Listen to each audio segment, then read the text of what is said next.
Cuando las cámaras se escucha mal. Sí. Cuando digáis las cámaras.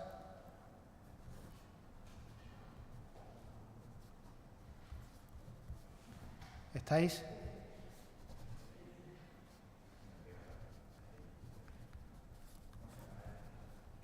¿Sí? Venga, esperamos. Tranquilidad.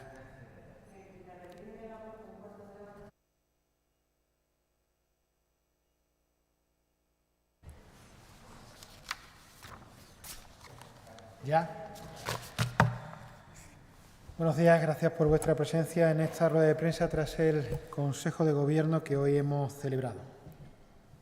Entre los asuntos más destacados del Consejo de Gobierno que, como digo, hoy hemos celebrado, hemos autorizado la contratación del servicio de comedor escolar y el servicio de aulas matinales en centros docentes para los cursos 23-24 y 2024-2025 por procedimiento abierto y tramitación ordinaria con un presupuesto base de licitación de 32.600.000 euros. Como digo, a partir de hoy se abre la licitación para los comedores escolares, para las aulas matinales, para los cursos 2023-2024 y 2024-2025, con un importe de licitación de 32.600.000 euros, que es un contrato que sale a licitación con 13.100.000 euros más que el anterior contrato. ¿A qué se debe principalmente esta subida? Pues fundamentalmente a la subida de los precios. Para que se hagan una idea, hay un incremento del menú diario en el precio de licitación de 1,45 euros. Por tanto, es una subida en esta licitación de un 34,19% más que en el último contrato que se realizó. También en esta licitación se va a producir un incremento importante en el número total de los usuarios de los comedores escolares. En el último contrato que se adjudicó, se estimaba que habría 10.939 usuarios. Para esta nueva licitación que hoy hemos aprobado, se prevé 15.325 usuarios, 15.325 alumnos.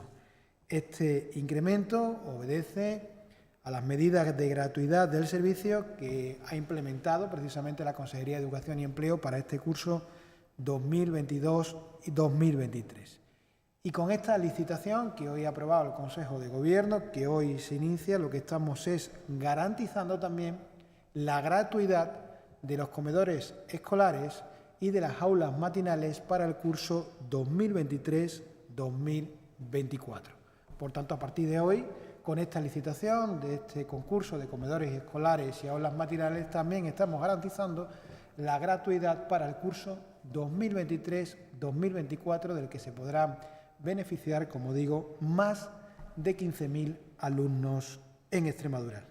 También recordar que los comedores, como las aulas matinales, como digo, son gratuitos desde el pasado mes de enero. Y los niños y niñas también que asisten a los 75 comedores escolares que no están gestionados directamente por la Consejería de Educación y Empleo, sino que son gestionados por las AMPAs y que se encuentran mayoritariamente en centros concertados, también cuentan ya con el servicio de comedor gratuito. Por tanto, a partir de hoy comienza la licitación 2023-2024, 2024-2025 de comedores escolares y aulas matinales. El Consejo de Gobierno y dentro de la Consejería de Educación y Empleo también ha autorizado hoy la suscripción de un acuerdo entre la Consejería de Educación y las organizaciones patronales y sindicales de la enseñanza concertada de Extremadura para el fomento de la jubilación parcial y la incentivación de la celebración de contratos de relevos.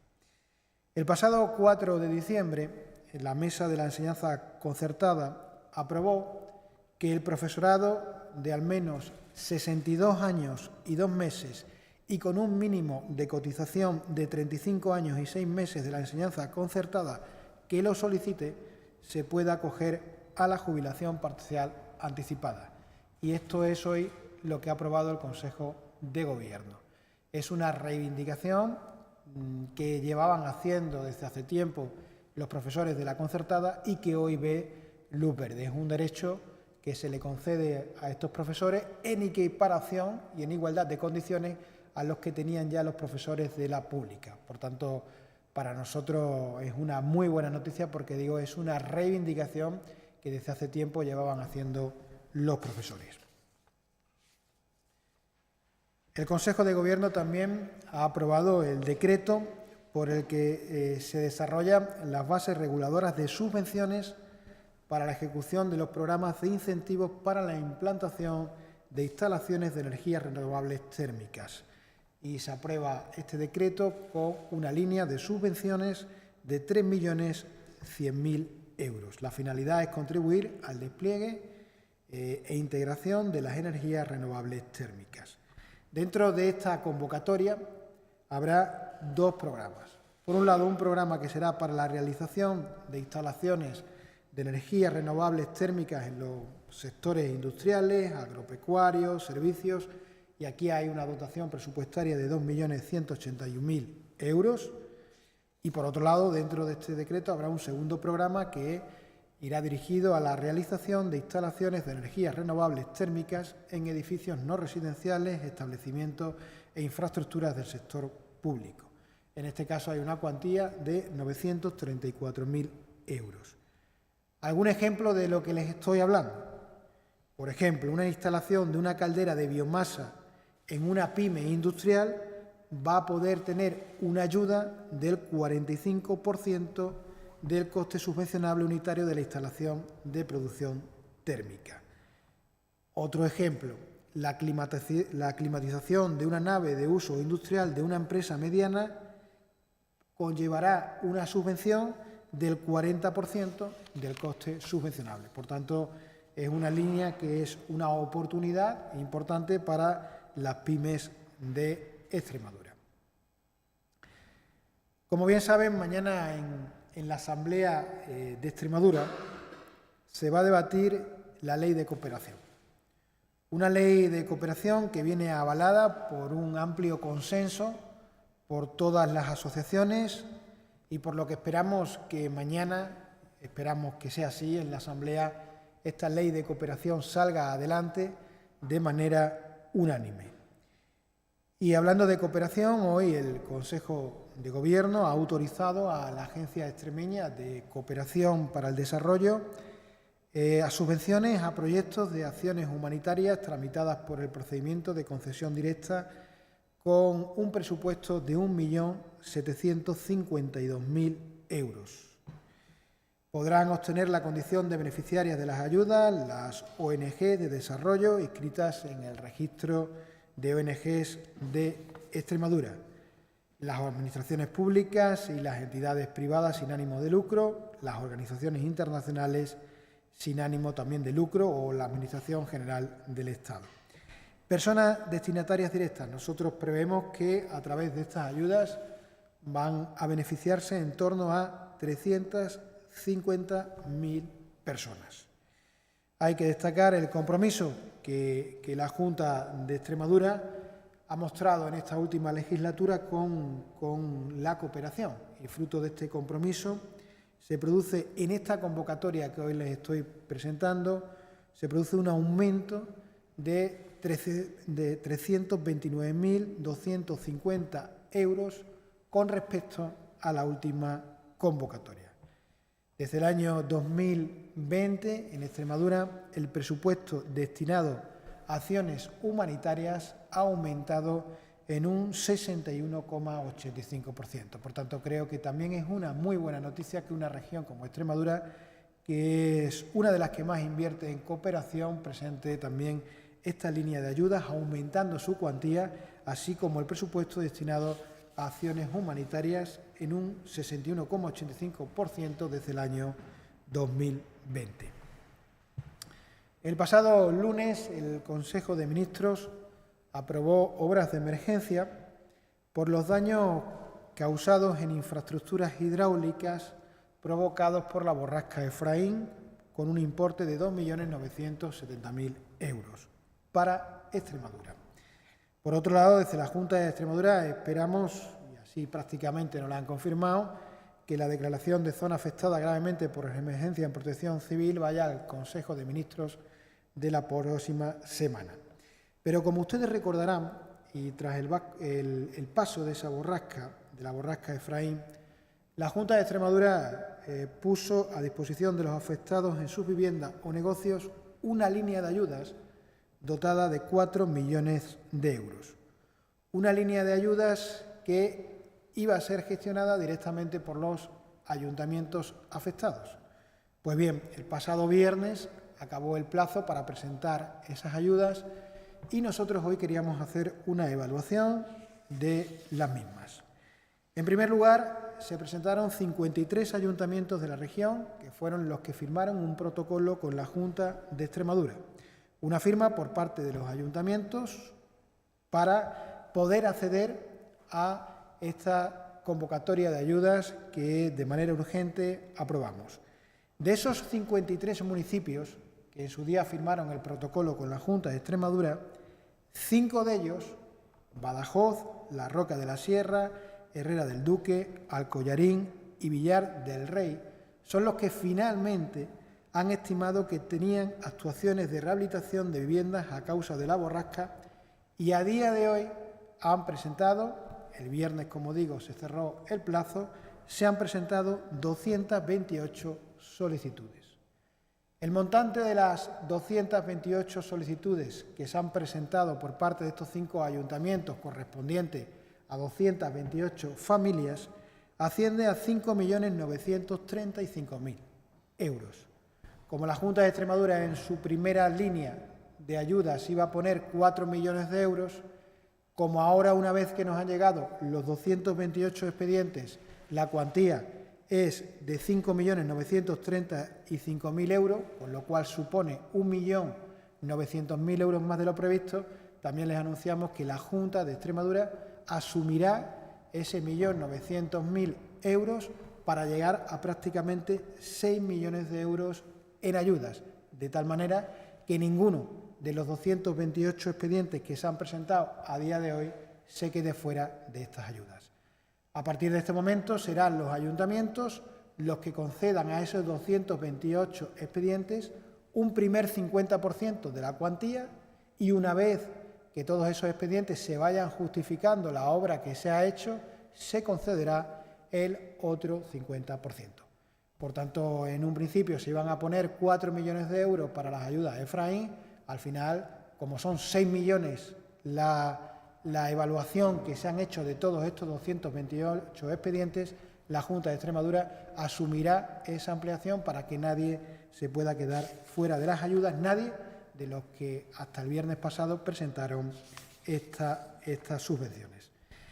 Y por último, hoy, como bien saben, el pasado 8 de marzo hablamos en esta sala de prensa como un nuevo proyecto empresarial, en este caso el del Parque Acuático del Casar de Cáceres, había sido declarado como proyecto premia.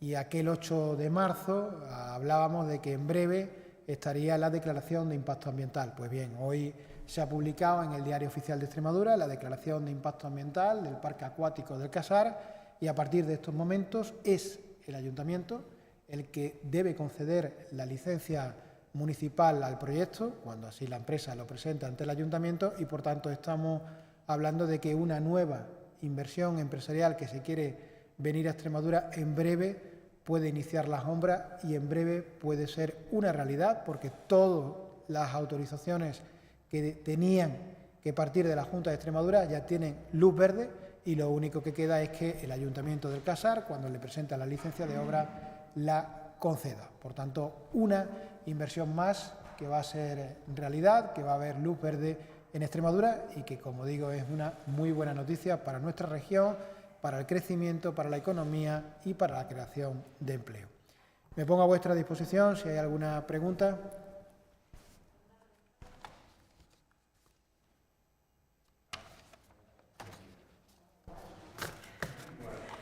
Hola, buenos días.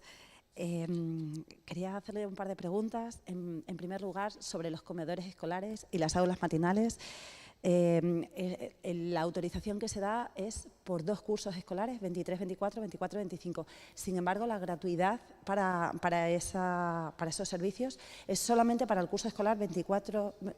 Para el 24-25 también arrancamos con este curso que viene, 23-24, que nosotros con lo que hoy aprobamos estamos garantizando la gratuidad de esas aulas matinales y de esos comedores escolares.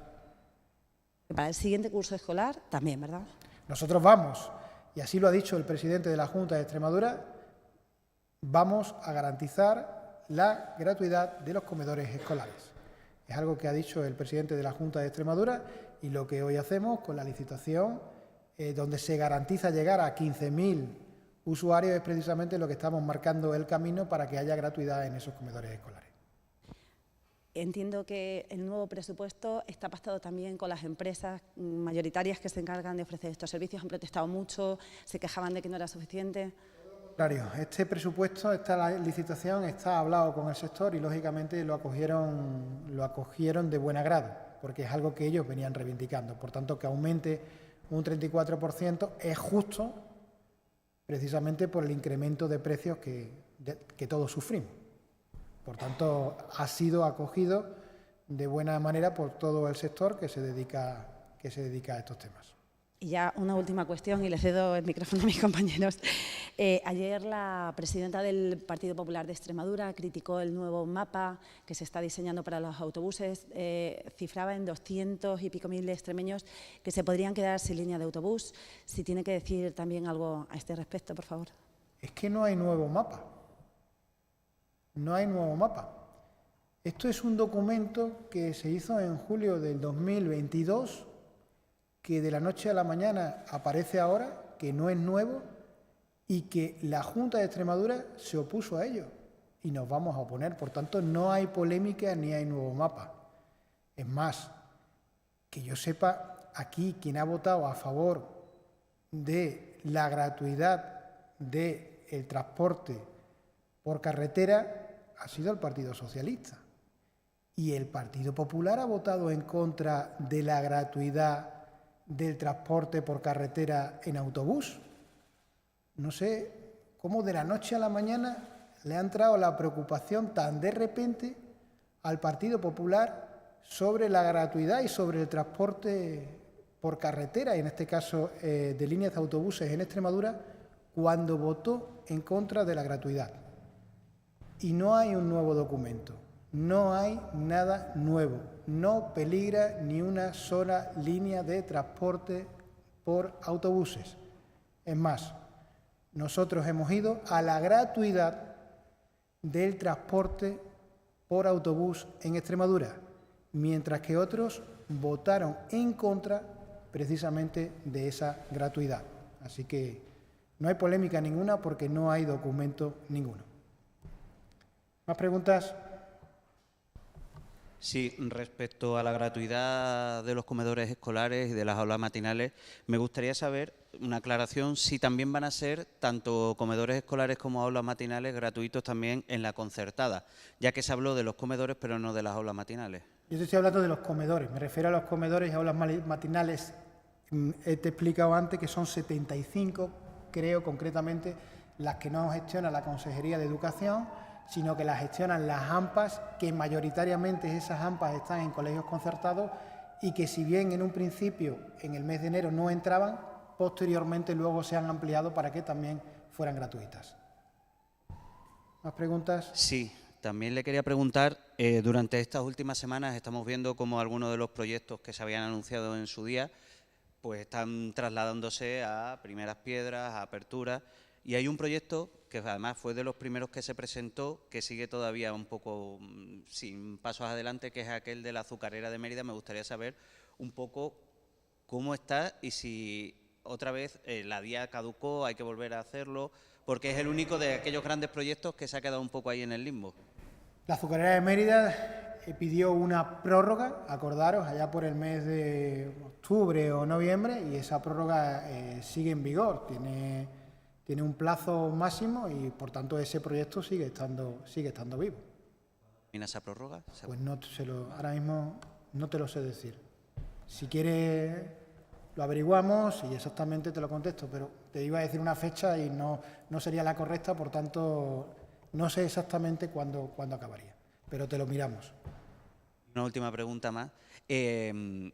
Durante estos días también se ha hablado de los problemas que ha habido algunos en el tren, sobre todo con el Albia, ese Albia que funciona a doble también con gasóleo para que dé electricidad. Se dio a conocer en su día que en este primer semestre de este año sería cuando ya estuviera electrificada todo el tramo extremeño. Me gustaría saber un poco cómo va esa electrificación y si, ya que estamos, vamos a decir, en el primer trimestre, ultimando este primer trimestre, ¿hay alguna fecha o para poder decir que ya funcione esa electrificación? El plazo se mantiene.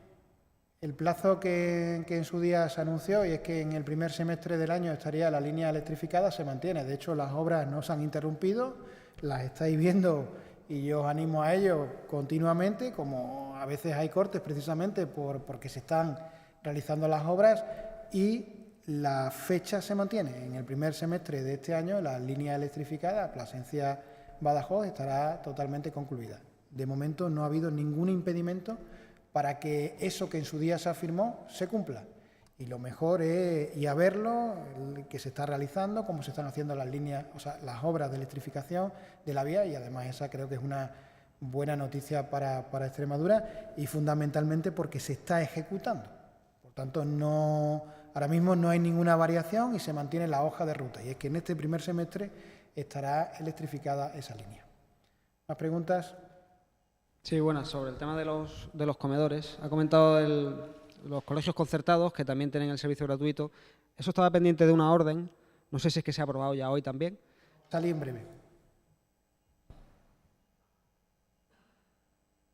Ha comentado que se esperan unos 15.000 alumnos, no sé cómo han calculado esa cifra, en qué se basa y si esperan un efecto llamada, ¿no? Al ser gratuito, que más gente se apunte, y también si para eso se van a ampliar los comedores en centros donde no hay.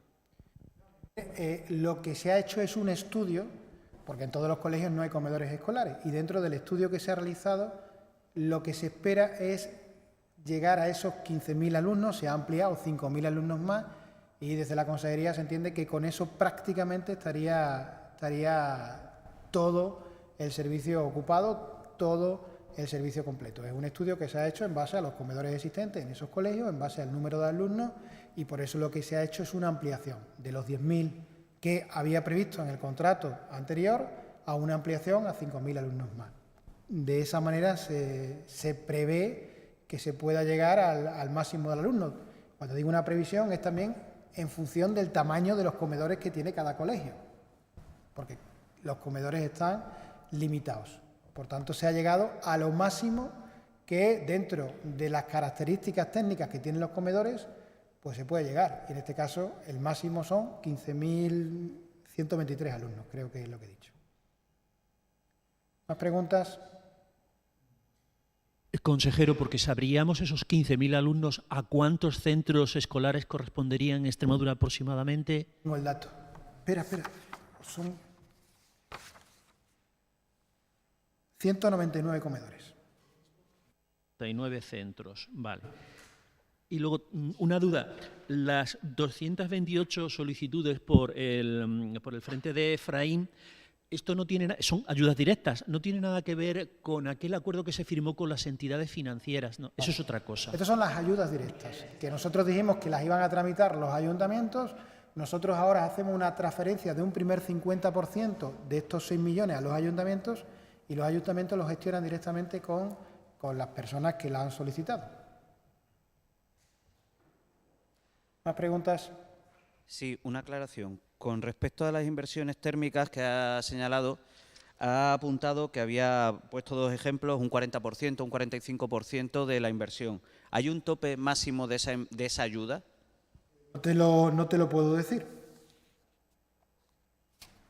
En el decreto lo vemos y exactamente te digo cuál es el tope máximo de esa ayuda, ¿vale? Lógicamente tiene que haber un tope máximo, porque si no, es lógico, pero no te puedo decir el tope máximo de esa ayuda. No obstante, esa puntualización, ahora cuando acabemos, vemos exactamente el decreto y te digo, pues aquí está el tope máximo, ¿vale? ¿Más preguntas? Muy bien, muchísimas gracias.